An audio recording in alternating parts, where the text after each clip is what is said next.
because we have a lot to cover. My name is Jane Heflin, and I'm the director of the National Bridal Market. And today we have Courtney Wetzel from Blush Bridal and Formal, Beth Chapman from the White Dress Society, Michelle McFarland from the Wedding Shop, and Robin Garrison from I Do Bridal, Seattle.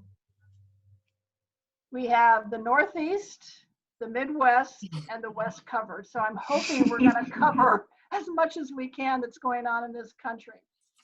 So I'd like to start off and open this up to all of you to answer. What pre-planning are you doing in your stores to prepare for the day that you can open your doors again? And we're going to start with you, Courtney, and go around, okay? Sure, absolutely. We've been pre-planning for a bit, and just to give a little background, you had asked us to share kind of where we're at in that process. And so we are in Maine. I have 3 stores, and each is in a different geographic area. So we are operating on kind of 3 different sets of rules right now. We have 1 store that opened on Tuesday, and the other 2 are looking at opening June 1st. So we have 1 that's back in the swing of things on a limited appointment only basis. We're limited to 5 customers in the store at a time, and the other 2 are just getting ready. But I think there's lots of back of house things that we've done, of course, to get ready. I'm sure like a lot of you, a lot of educating for our team. I think that's been huge. I think it helps them. Our goal was that even when we reopened, we'd still be able to provide a quality experience that didn't feel less than because of the circumstances. And so I think one of the ways that we feel like we'll be able to do that better is having our team more equipped so that they're kind of comfortable and not like, you know, Bambi on ice when it comes to operating with the different guidelines and the masks and the cleaning and all of that. So educating with them. Obviously, we had to get our hands on the masks and cleaning products and sanitizer and all of the things that I'm sure all of you are trying to collect. I don't think that's a unique process. But I think for us, the biggest thing that we've been doing is trying to prep our team. We're calling everybody back in about 2 weeks before opening and doing refresher training. And we kept all of our full-time staff working, but laid off part-time. So we've brought them back in and tried to kind of get them back and familiar with things. And I mean, 2 months off is a long time. So it's been a process. We've done lots of projects that we wouldn't have had time to do otherwise. We've shifted, and you know, we're going to talk about some of those other shifts today. So I'll let somebody else kind of go on to their processes. And Courtney, in your state, is it the appointments allowed by square footage or just whatever your store is? It is square footage right now. Technically, if you are under 7,500 square feet, you're limited to 5 people. And so there's a little bit of wiggle room for that. We only have 1 store that kind of qualifies in larger square footage than that. So. Okay. Beth, how are you doing? We're doing well. So I am the founder of the White Dress Society that Jane mentioned, but I also own a bridal boutique in Connecticut called the White Dress by the Shore. Right now, Connecticut is planning on having us reopen on May 20th. The challenge that we have at the moment is that the state is not allowing fitting rooms to be used. So of course, for us, that's a humongous concern because it's very difficult for us to try on gowns. Their concern is really about the gown touching the client is what their concern is. It's not really about the fitting rooms themselves. It's about the process of trying on. So I'm involved in a very small committee has made some recommendations to the state. We're trying to recommend that the gowns be steamed in between, and not just gowns, this is for all of retail. So we're recommending that any garments that are tried on are steamed for at least 2 minutes in between appointments or in between try-on sessions. There's a secondary recommendation that if that's not enough for the state, that we are saying that we will quarantine garments for 24 hours before it's tried on again. So we're waiting for guidance to find out if either one or both of those recommendations will be acceptable for us to open our fitting rooms, but we haven't heard anything yet. Of course, the 24-hour quarantine will be difficult for us as well, but it won't be as difficult as not being able to try on gowns. So we've just been busy really getting our staff in order, as Courtney mentioned, but really putting protocols in place. So we are planning on, we are by appointment. We can see up to 4 brides at a time. So we're limiting guests. They can only bring in 1 guest with them. And if they're here for alterations, we're not allowing any guests. We are asking the brides to call us or text us from their car when they arrive for their appointment. And then we'll let them know when it's time for them to come to the door. We're going to keep our door locked, and we'll make sure that they have masks and the appropriate number of guests before they come in. We have individual suites, so we'll take them right to their suite, and that is where they'll stay for the duration of the appointment. They won't be out on the floor pulling gowns. Our associates will do that for them. And of course, we'll be in masks and gloves, and we'll be asking our clients to be in masks. And we've set up, touchless pay system, and everything else that we feel like is appropriate to be able to disinfect in between appointments. We've also made the decision to change our store hours a little bit. So on busy days, Fridays, Saturdays, and now Sundays, when we're going to be open, we're taking fewer appointments than we used to, and we've shifted our store hours. So we're starting at 9 a.m. and we're only taking appointments until 12:30. We're taking 2 rounds of appointments. So a 9 to 10:30 appointment, taking a half an hour break for cleaning, and then an 11 to 12:30 appointment. And we're doing that because we're trying to have the brides come to us first before they go to another store. It's just a decision that we've made. So as a result, we're going to be open on Sundays as well. And we're going to split the number of clients that we usually see on a Saturday into a Saturday and a Sunday. So ultimately, hopefully we'll be able to see the same number of brides. They'll just be spaced out a little bit, and it will hopefully prevent us from having to see brides who've been to 2 other stores before they come to our store. Okay. Michelle, how are you doing?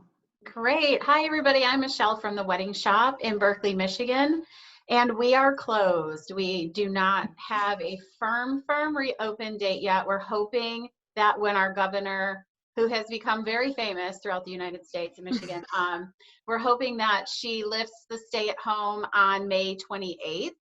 And we're able to reopen. We have lots of brides that are very anxious to come in and try on their dress that's arrived and to begin alterations. We also have brides still getting married. In fact, my own niece, who is one of my store managers, is getting married this Saturday in her wedding dress. And if it rains, she's getting married in my lobby of my store. So that's pretty exciting. I've never hoped for rain on a wedding day before, but I think that it would be really special if she got married there. And so we were able to bring our team back with the PPP money. So they have been busy with sales training. They've been doing a lot of reach out to our brides, being there, communicating with them. We have been able to do things that in the past have never been able to be accomplished in one fell swoop. Like we went through our entire inventory, which is about 800 wedding dresses, and we determined which dresses need to be cleaned and repaired, and that's all in the works.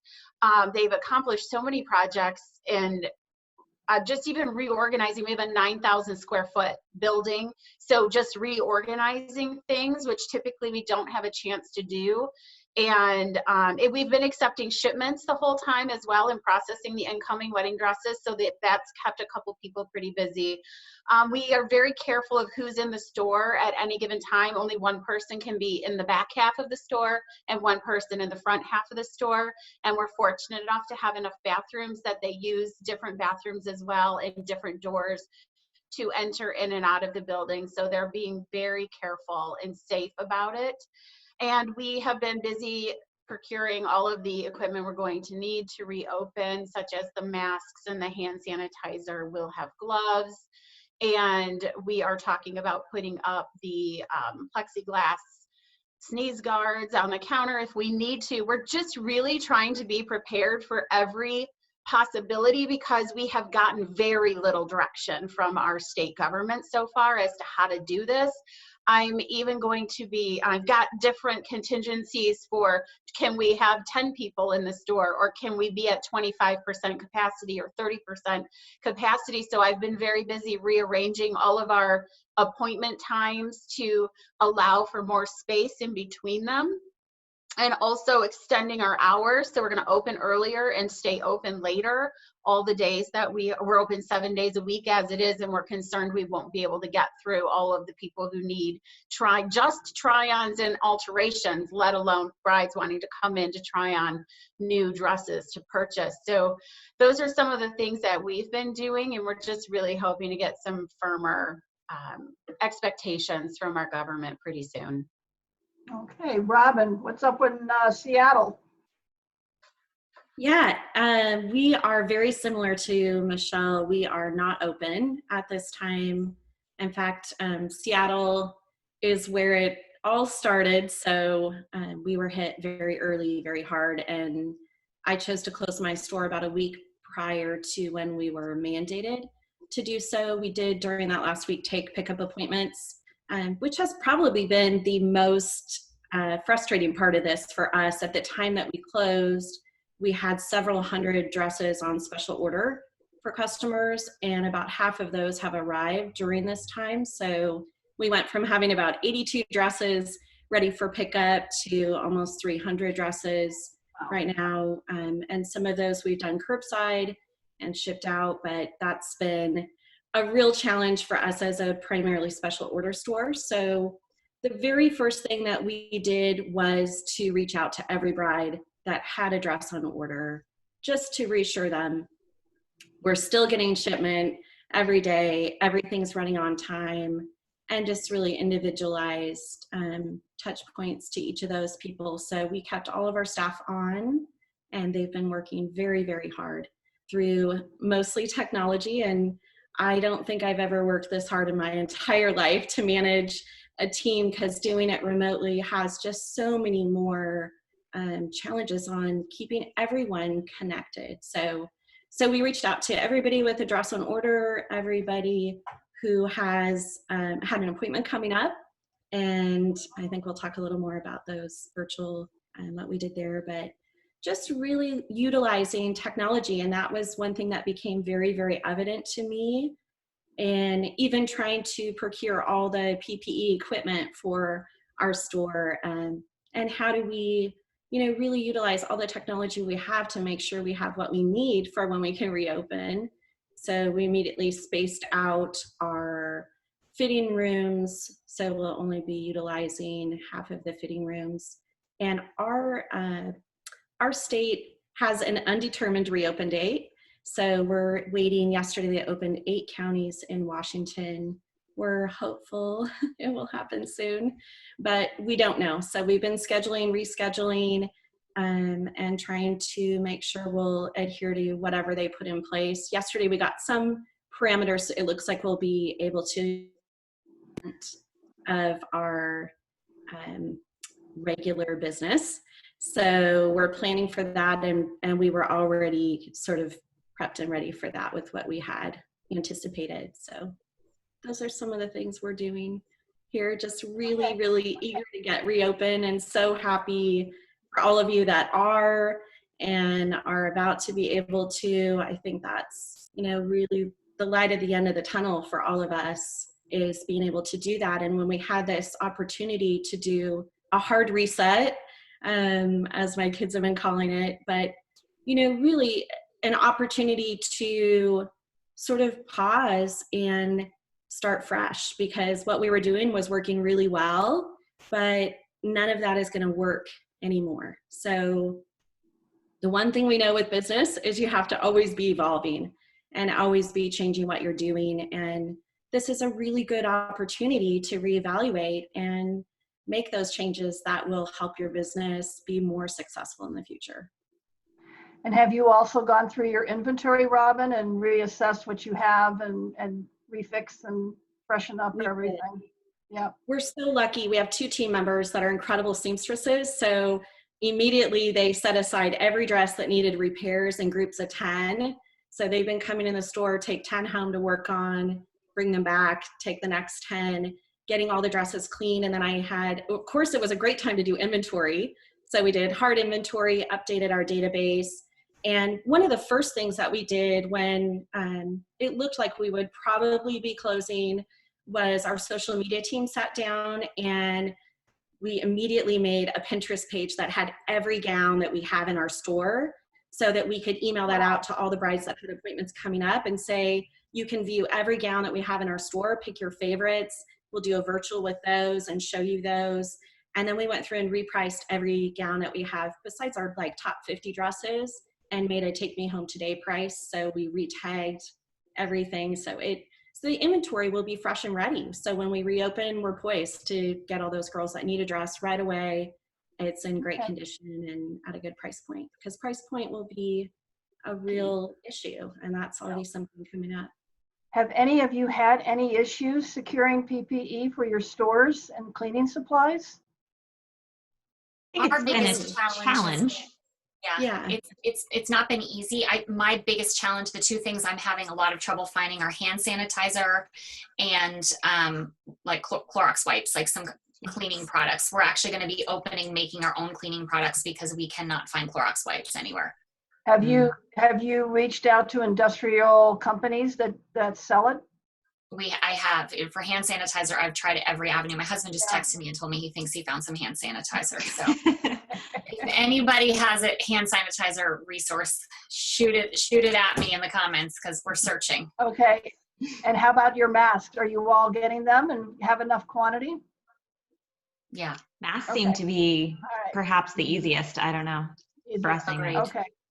All right. And So you brought up for Robin, you brought up the thing about virtual appointments, and I think Beth and Courtney, and I'm not sure who else does these, but could anybody chime in on your process for these virtual appointments and how they're working, and any fallbacks that you can alert everybody else to them and give some pointers? That would be great. Totally. Yeah. We started virtuals. We've been doing them for, I think we're at like 2 months now, of doing the virtual appointments. That was one of our first pivots, was to kind of do that. So a quick overview of our process is, and note, this has changed and evolved probably 3 or 4 times in the last 2 months as rules changed. So where we are now is not where we were in the beginning, but we started with 5 dresses at a time. We do the initial consultation just over the phone, get an idea of what they're looking for. We have like an intake form they kind of fill out a little bit to give us some information ahead of time. Our stylist would pull 5 kind of just picks that they have for them prior to a Zoom consultation. During the Zoom consultation, they would start it with a cute little graphic that says, welcome so-and-so to your virtual appointment, and try to make it like exciting, even though it's not the real thing. And then they would have those 5 dresses already pulled. How many did we sell in the 2 months? You know what? I don't have a total number, but the ratio is high. We were above 85%, I think, last time I looked. I'm trying to also peek at the questions there. But anyway, so we started with 5 at a time that we would send home. They would pick those 5 through the course of their virtual consultation over Zoom. If they wanted photos, we would also share stock photos via Zoom and a screen share. If they wanted to see that version of it, we'd have, there were times where we could have a staff member in the store trying them on. There were times we couldn't. So sometimes we put it on a mannequin. So we've had to shift back and forth on that. With the 5, we charged a $150 deposit per dress for security. We would put the entire amount towards the purchase if they buy. If they didn't, we just did not refund $150. So we kept that no matter what, which I think is part of the reason why the closing ratio was higher, because they had, I don't know, skin in the game, so to speak. And so we did have very good luck with that. We actually have not, I know one of the big fears was if your dresses are going to get damaged. We haven't had anything, knock on wood somewhere, damaged to this point. So everything has stayed pretty safe. We've had a lot of brides say yes virtually. I will say this, the brides that are taking advantage of this are a specific demographic, in my opinion. And I don't think virtual is necessarily for every store. Every store has different concerns. And especially the region that you're in. I have a friend who didn't do the at-home try-on portion for a while because it was too risky. We do, obviously, like Beth said, we steam and sanitize when they come back. We actually don't touch them for 24 hours when they come back, and then we steam and sanitize. But anyway, so we adjusted that process. But the brides who are taking advantage of it, at least with us, seem to be brides who have a tighter wear date, who are still shooting for an end of the year wedding, or who are still trying to make something happen. There was concern, I've seen, you know, on the message boards and everything, concern about virtual appointments kind of taking away from the what we all try to do with creating a wonderful experience for people. And I would say we're totally one of the stores who we've built a brand around an experience. We've had a lot of people say no to virtual appointments as well, because they want the in-store experience. So it's not everybody who's shifting to this virtual format. It seems to be more the people who really can't wait, and especially when it was more ambiguous when we would be reopening. I think those are the people who took advantage of that more. In my opinion, it's not something we're going to keep doing. We're going to do it through the month of June, even though we're open, just in case someone's not comfortable coming back into the store. But after that, we're not going to continue doing at least the bridal portion. We're going to keep doing it with tuxes and things like that. But yeah, just my little piece on that is that, you know, it's not a one size fits all thing. There are things that work for some stores and don't work for others, and I think that's totally okay. For us, it allowed us to keep our girls in the groove, albeit a different groove, and it allowed us to keep connection with customers and at least give them an option, which was, I think, why we decided to do it. Okay, Beth, you're also doing virtual appointments? We are, and our process is very, very similar to Courtney's. And I can tell you we've had limited success with conversion on virtual appointments. Where we've had more success is a service that we've been offering for about 3.5 years now called TWD at home. So it's essentially like a virtual appointment, but we are selling gowns off the rack, sample sale gowns off the rack. So we've always used it. We were already doing this virtually before virtual appointments became a thing. We've just always used it as a way to liquidate our sample sale inventory. So we coined it the sample sale reimagined, and we have the dresses listed on our website. During this period of time, we've also now created an Instagram account called TWD at home as well. And basically, brides can select up to 3 gowns that are off the racks, you know, samples to have sent to their home. We used pre-COVID, we used to charge $75 to have up to 3 dresses shipped to you. We found in the beginning of the pandemic that we weren't getting the conversion. So we actually have taken a little bit of a hit on the shipping. We're eating a little bit of a cost on the shipping, and we're charging $15 for 1 gown, $35 for 2, and $75 for 3. And we've seen our conversion go through the roof. So that's where we've seen where we're getting the conversion is we are doing virtual appointments, but most of our brides are telling us that they really want the in-store experience. But like Courtney said, these TWD at home brides are brides who either need a dress immediately and or want a deal. And we're selling on average about 3 gowns a week. So it's been amazing because it's a win-win. We're getting sales and we're liquidating inventory. So this is something we were doing prior to the pandemic and that we will continue to do post-pandemic. And we're just glad that the service has taken off and the word has gotten out there. I do think that for our store, we will continue virtual appointments for several months for our special order gowns. And I hope that we're going to try dip our toe into virtual appointments for bridesmaids and keep that going beyond this period of time, in the hopes we've seen sort of a decline in our bridesmaid sales. And we're hoping if we can bring a virtual element into it, we're still working through what that means.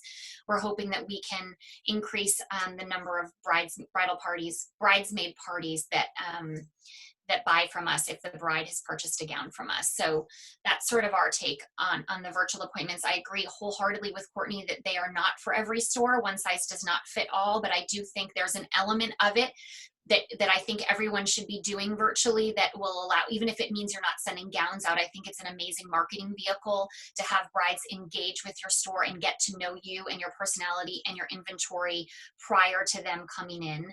And I do think it's great to have some e-commerce aspect to your business to move forward with for all of us in the future. Okay. Michelle or Robin, are you doing virtual appointments at all? We're just doing virtual styling. So we have them view, we moved away from the Pinterest and actually built our lookbook through Bridal Live, which has been actually much, much better. I love it. And they can see the pricing on there. So we have them go in and select that, and then we'll do a virtual styling appointment with them where they can see some of their favorites on mannequins, and our stylists go over all the details and set them up. But we're not sending dresses out. We're just basically wanting to fine tune it so when they do come in for their appointment, we have all the dresses pulled and ready. It'll be more efficient.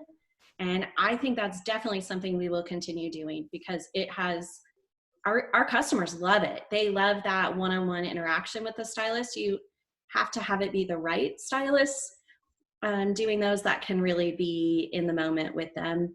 But yeah, they love it. And I think it will help the duration of appointments be shorter and more efficient, and just really finding the dress instead of overwhelming for them. Okay. Michelle, are you doing virtual at all? We are not. We have done some video conferencing with customers who had already purchased dresses, and we're trying to narrow down accessories, and that's been very successful. But I just really want to hold on to the fact that, you know, we're so close to this ending now, and we just feel so strongly that it really is about the experience with our customers. And I was just communicating with a bride over Instagram yesterday, and she asked if we did the virtual appointments, and I said we don't, and we don't do it because we feel like you deserve the real experience. And that's just how I feel personally. And being a larger store, it sounds like a lot of work for a little return for us, just personally. So we've been encouraging our brides to wait. And just with this young lady I was communicating with, I said, you know, you're worth it. You're worth waiting for that real experience. It's only a few weeks away now. And I said, and even if you don't find a dress with us at the wedding shop, there are beautiful dresses in every store in the area, and it just would mean so much to us for you to support a local store while we're all in the process of rebooting our businesses. Okay. And she opted to wait for, and I would have had one of my stylists work with her and show her dresses on a mannequin, but I just feel like it's so worth waiting. And that's what we are as an industry. We're about relationships and connecting with people and creating an experience. And I worry so much that right now we're almost letting our brides know that it's okay not to have that. And that's my big fear going into this, is I don't want them to think that it's okay to just go the online route, because that's why we exist. We exist to be there for them, to hold their hand through the entire process, and literally until after their wedding day. Like, our job's not done until they're married and they decide what they even want to do with their dress after the fact. If they want to have it clean and preserved, we're there for them at that point as well. So that's just been my personal stance on it. Okay, great. Robin, you brought up Bridal Live. I'd like to talk a little bit about what digital platforms and what tools are you all using to help you, that you have been using before this pandemic, and what you suggest.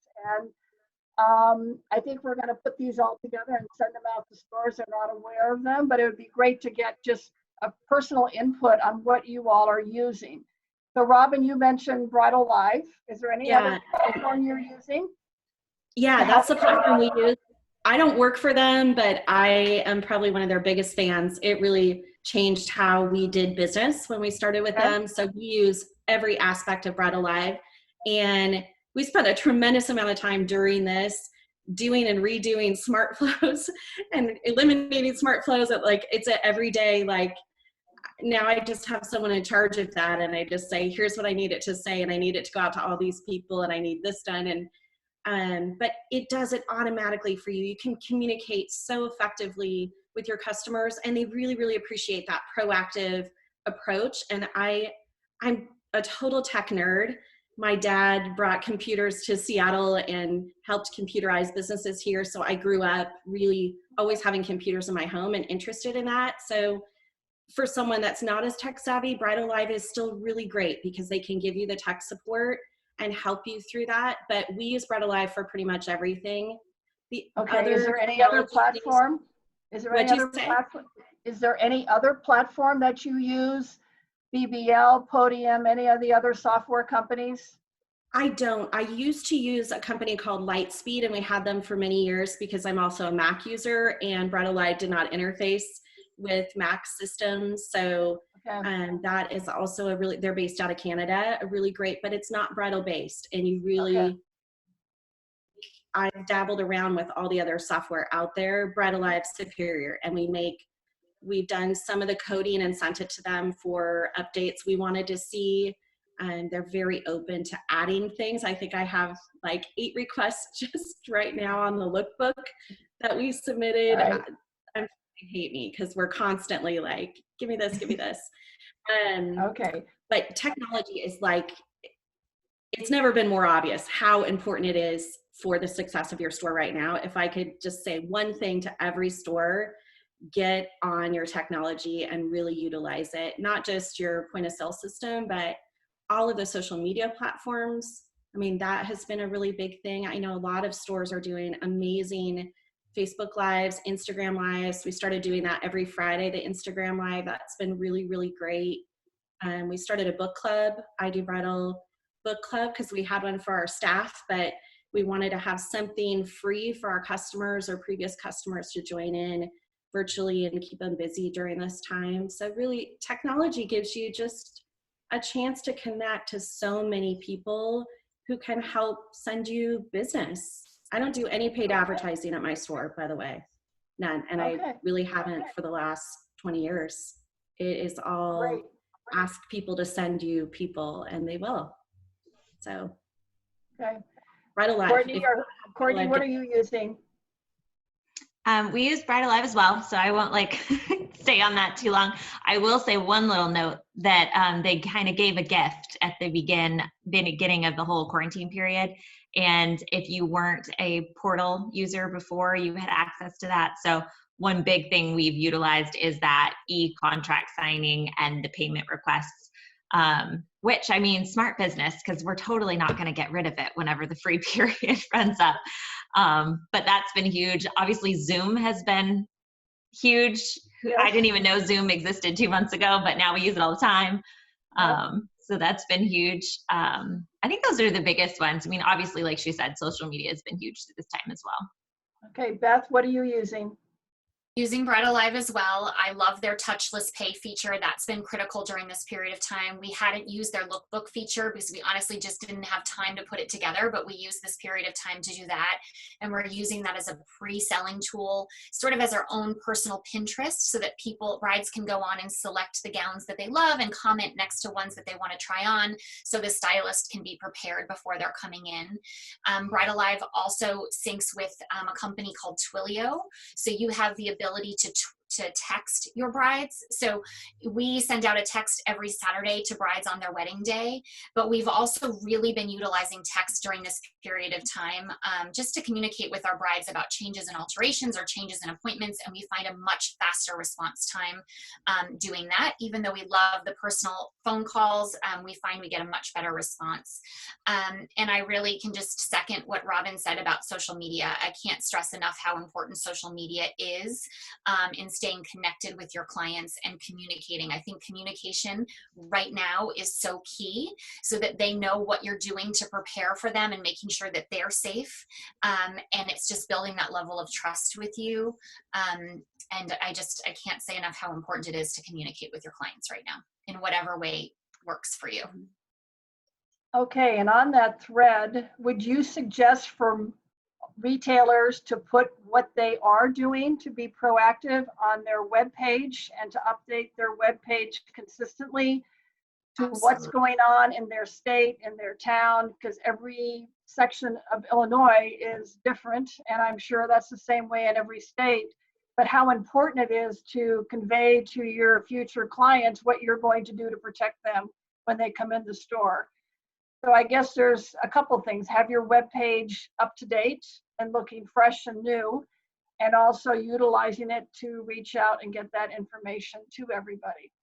So Is that- important. I think it's Not so, having it's a not store, just- I'm just asking the Yes, question. not just a matter of putting a sign on the door that says wear a mask. I think it needs to be, I think you also have to come to it from a place of compassion and explain why you're doing this and why you want to keep them safe. And OPS, if they want to get married in a few months, we all need to follow this protocol and follow these rules so that we can all get to a place where we can experience large gatherings. So we are all going through this together, and we are doing this from a place of compassion to keep them safe and to keep ourselves safe. And we just hope and trust that they will feel the same way. Okay. So Michelle, what are you using? I have a couple questions for you specifically, but what social software or technology are you using in your store?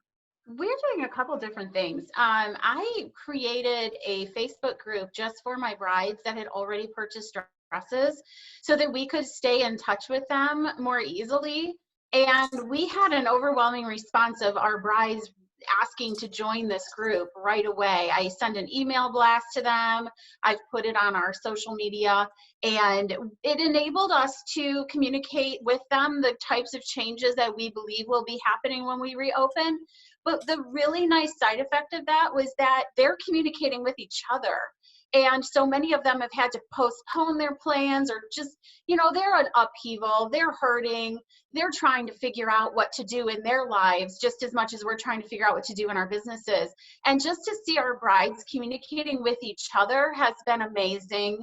And they have even thanked each other and told each other how much they appreciate being in a group with other people that are going through the exact same thing they are. So I highly recommend, it's not too late to do that. Start a group for your brides that have purchased dresses, and you can really stay in touch, because when you communicate in a group, you are much more likely to see the notifications that a post has been made.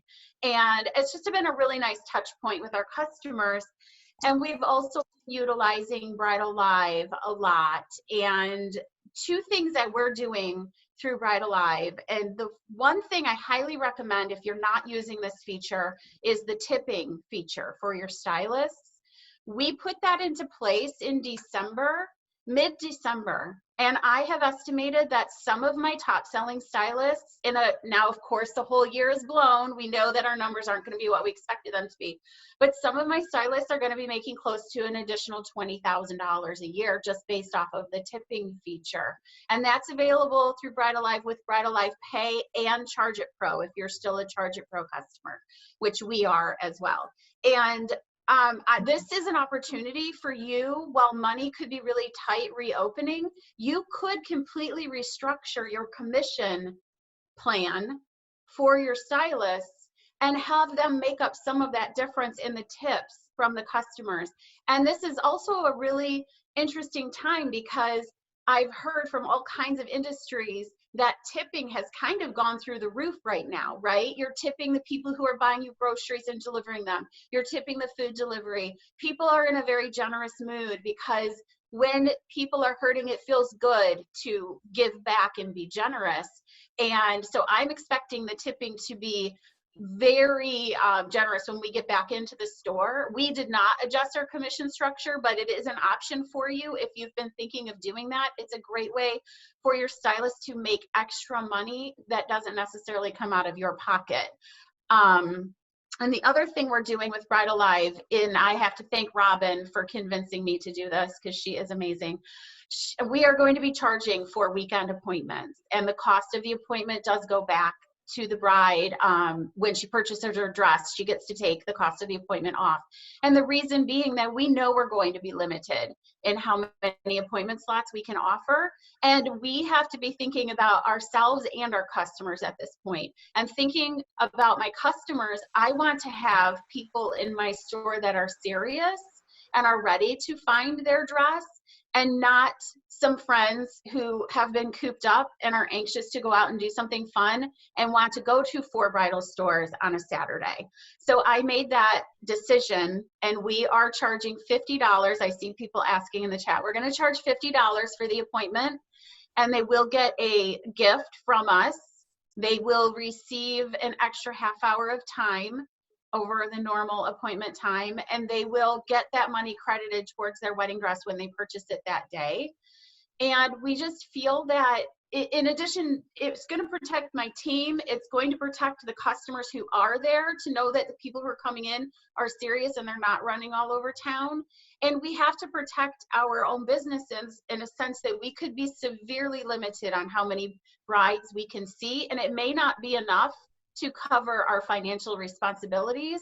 So we need to look at driving up our closing ratios, and the statistics are paid appointments close at higher closing ratios. That's just a fact. You can see a 70 to 80% closing ratio on a paid appointment versus anywhere from 30 to 50% on a non-paid appointment. And that depends on your store and your demographics and, you know, how much competition you have. But I'm in a huge metropolitan area, and believe me, it was a scary, scary decision, but we already have brides booking. And we are also offering large group appointments.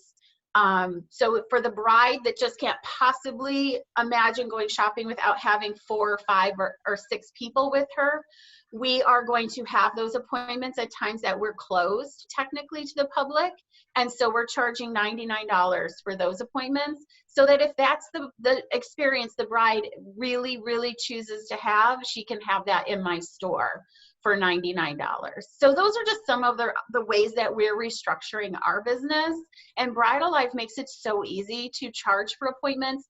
We've been taking credit card authorizations, you know, the credit card hold on appointments for over 2 years now, and that's been incredibly successful, and we don't lose any business because of it. So we thought this was just the next generation on that thought to move forward and start charging for other appointments. Okay, so Michelle, I'm going to stay with you just for a second here. Can you bring us up to date on what the NBRA is doing during this time that Sure. Everybody's been out? Can you expand on that for me? Yes, the National Bridal Retailers Association is just over a year old now. Robin Garrison is actually the vice president, and I'm the president, and Ann Campo is the director of the NBRA. And we started it because there's never been a united voice in the industry. For as long as the bridal industry has existed, there's never been an organization that speaks for the bridal stores and connects the stores with the other aspects of our industry, like Jane at a bridal market, and media sources like The Knot and Wedding Wire and the Huffington Post, connecting us to designers and just opening up a dialogue where we can all talk and figure out a way to improve our industry.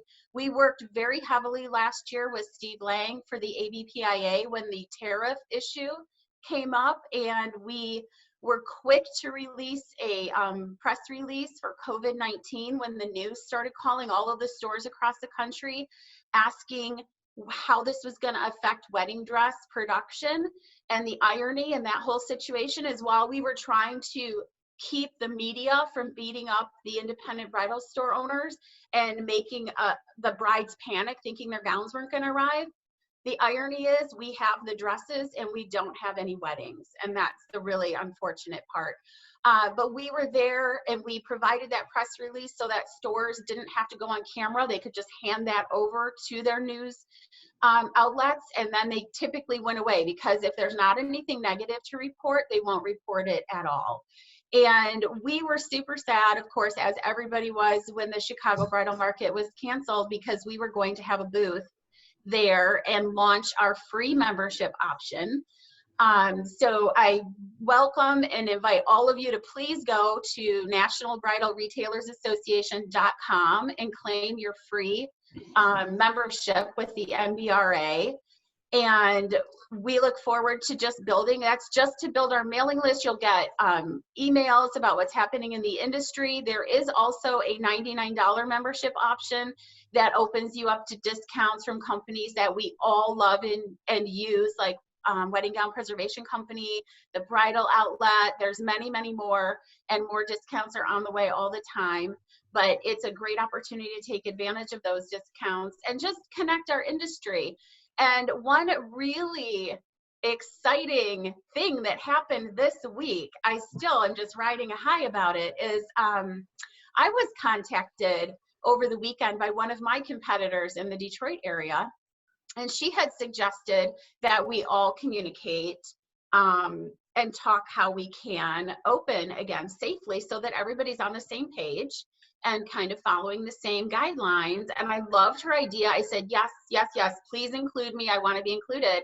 And then a day later, I saw another one of my competitors on a Facebook page asking, all Michigan stores, what are you doing to reopen? And I thought, okay, we need a really easy platform to talk to each other on. So I created a Facebook page for Michigan bridal store owners. And I was, you guys, so blown away and just humbled by the response that this page got from stores in my area. And I mean, I know we all talk on Facebook all the time. A lot of us know each other right here on this webinar right now, but we don't necessarily communicate on that level with somebody who is right across the street or 2 cities away. And as I was sending out invitations to join the Facebook page, I was already getting people joining it. So I was having a conversation with some of the other ladies in the MBRA, and we decided to roll out Facebook groups for every state in the country. And they are already created, and it's super easy for store owners to search their state group and join and become a part of the conversation on how to safely reopen our industry and work together, because all of your state regulations and guidelines are going to be different. So we wanted everybody to have a state-specific group to work within. And all you have to do on Facebook is search NBRA, so National Bridal Retailers Association.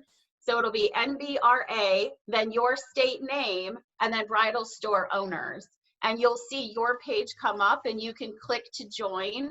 There are moderators in place to allow, to verify that these are store owners and bring them into the group. So please just answer the 3 quick questions that are asked for membership. It's just going to ask you, what's the name of your store, what city or cities are you located in, and what role do you play? Are you the owner, the manager, an employee, or other? So it's a super easy process, and we just look forward to connecting everybody together so that they can safely reopen.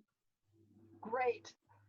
Okay, Beth, can you share with us the White Dress Society?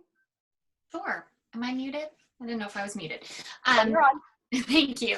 Yeah, so the White Dress Society is an organization that I founded about 4 years ago, really coming from the premise, similar to what Michelle was just speaking of, was there was not a place, I felt like there was a lot of stores operating independently, and there wasn't one place that could come together with one voice where bridal store owners could share ideas and communicate and learn. To me, education is so important. Education is power. And I felt like at that point 4 years ago, a lot of us felt like we were sort of on an island by ourselves. So I founded the White Dress Society, and we have a private Facebook group for retailers called the White Dress Society. It's for bridal store owners only. We have about 1,200 members worldwide now, which is amazing. And we have a retreat once a year, which is an amazing vehicle for education, where I bring in speakers from within the bridal industry and outside of the bridal industry to educate our store owners on sales, finance, management, social media, all kinds of topics that are relevant to us. So this year, the retreat was supposed to be in Tampa Bay, Florida, but we have pivoted, and it is now taking place virtually. It is taking place on Monday and Tuesday virtually. You can still register if you go to the whitedresssociety.com. You can see how to register. And we just launched actually a membership site where we have monthly, we'll be having monthly education sessions, which we were already doing on the Facebook group, but now we're making them a little bit more formalized. And so there'll be twice a month educational sessions that will be recorded and then will live on the White Dress Society membership site in a library so that you can go in and access those videos at any time based on whether you are struggling with sales right now or finance or management. And you can also use them as a vehicle for training your staff or a manager that might be coming in. So at the White Dress Society, we're really about community, we're really about education, and we welcome any and all members from around the world. Great. And I know you were scheduled to speak in March. And Yes. if and when we get a firm commitment from Chicago and what we're allowed to do, we are hoping to have the August show. And again, that's all up according to our governor and our mayor, and we will keep everybody advised. But we do feel that education is extremely important for all of our retailers. And I think it's going to be important that we will probably share from this conversation that we're having to list all the organizations, maybe share where you guys can get your PPE. And I've seen some people pop up where you can get hand sanitizer. So maybe we can put everything on a list and we can all send it out to our retailers and keep everybody sharing this information, because we all are stronger together and we're all in this together. We might be competitors, healthy competitors, but I think we're all want the same thing for our bridal industry to survive and for people to come out of this stronger. We did have one question that I wanted to pose, and that was, how are you all making up for the loss of commissions for your consultants? Or does this go away if you laid them off? How does this affect you all? Well, commissions are difficult because they're not part of, there's not much you can do. So for us, we received the PPP and we just use that for our full-time employees. And it's using to pay their salary or their hourly wage. But unfortunately, we are not doing anything for commission unless they're selling something virtually. Okay. Courtney, how are you doing it? Are you?